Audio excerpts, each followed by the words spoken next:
Welcome back to the e-learning portal of the Ghana Institute of Freight Forwarders. This is the second video of session 4, the forwarder as an agent, their duties, liabilities, and the insurance cover, and in fact, other schemes available for forwarders when they act as agents. Now, before we go on, I would like us quickly to look at a couple of things. One, the nature of agency contract before we move on to the duties.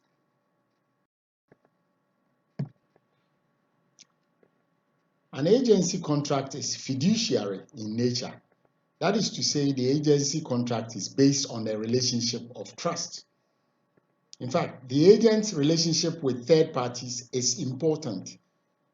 The agent must reveal their identity to the third parties by stating that he or she is an agent and not the owner or the principal. As such, the agent must reveal the identity of the principal as well, on whose behalf they are acting. That is why the consignee name and address would remain on most of our documents, and then you stamp and sign as an agent. Some of the most important duties of a freight forwarder acting as an agent are as follows. The forwarder has to act within reasonable care. The forwarder has to act with due diligence. The forwarder has to act with skills. That is why you are on this program. The forwarder has to carry out the principal's instructions, period. And the forwarder, as an agent, has to render account. This can be found in Standard Trading Condition Clause 23. If a forwarder acts as an agent, they have to act within reasonable care. They have to act with due diligence. They have to act with skills. That is why you come onto the professional diploma in freight forwarding course, and that becomes, gives you the qualification to work as a professional forwarder. And then remember, acting as an agent means you have to carry out the principal's instruction. So you only carry out your principal's instruction, not your own. And then remember to render accounts. Many forwarders, even though they act as agent, never render proper account to their client. It is acting contrary to duties. When a forwarder acts as an agent, they are not allowed to make secret profits. That's why you need to, render proper account. You also have to avoid conflict of interest. When you are assigned to do a job for your client, because your client is not there, do not, push it to the side and do another person's job, so that when they come and the job is not done, you just give an excuse, oh, we had problems here and there, whereas you have only left their boss's business and then just you've been concentrating on other matters of interest. The forwarder also has to make sure they don't reveal the principal's business secrets. There are many occasions where the principal hands over confidential documents to the agent to work with. And please do not divulge or reveal anything that would affect your principal's special interest in their business to anybody. That is a duty of a forwarder as an agent. You should also disclose your identity to third parties.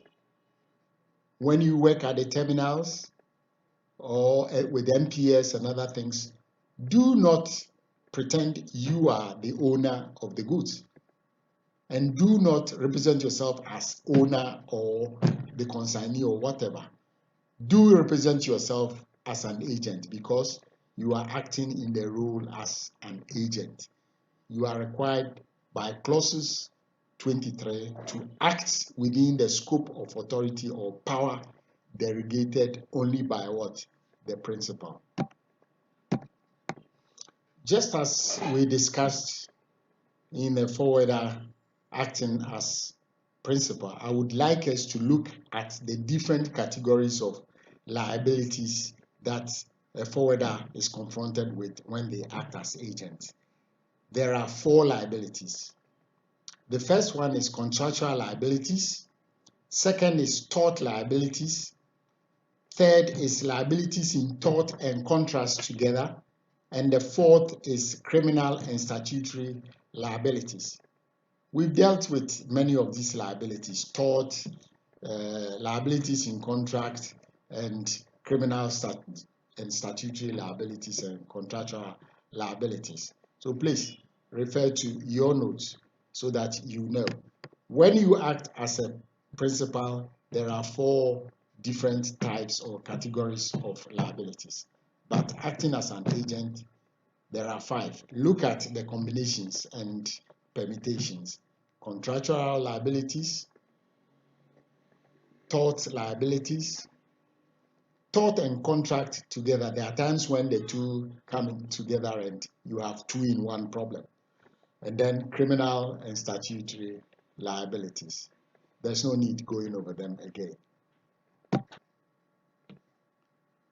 Just stepping back a little, liabilities as an agent. Let me emphasize here that when a forwarder is acting as an agent, he obtains both express and implied authority from the principal. This is referred to in clauses 8 and 7 of the standard trading conditions. The basic principle is that when a forwarder is acting as an agent, he is only acting on behalf of the principal. The forwarder becomes just a conduit for the principal. All contractual agreements are done or entered into on behalf of the principal. Therefore, all liabilities incurred during such operations are on the principal, provided the agent has acted within authority.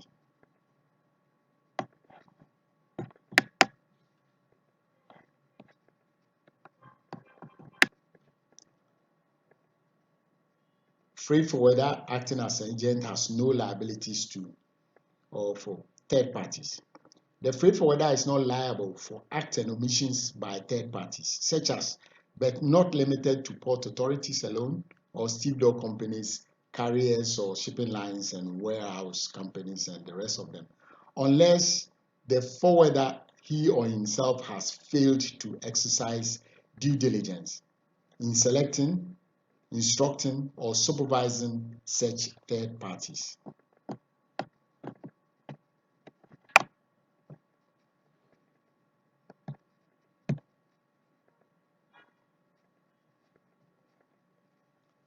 The forwarder is personally liable for his tortious and criminal acts and for all activities carried out outside the principal's instruction. Also, when the agent enters into a contract with a third party under their own name or sign the contract in their own name, even if he signs as an agent, he becomes personally liable under the contract. The forwarder is also liable when he breaches the duty of care. This way, when they fail to exercise due diligence and take reasonable care in the performance of their. And lastly, on liability, the agent is not liable as a principal unless by his conduct or actions covertly or overtly, they assume the responsibilities of the principal. The responsibilities of the principal can be imposed on the agent by law of the country where the agency is created. The agent may also, by the operation of law, find themselves in the position of a principal when that has not been their intentions.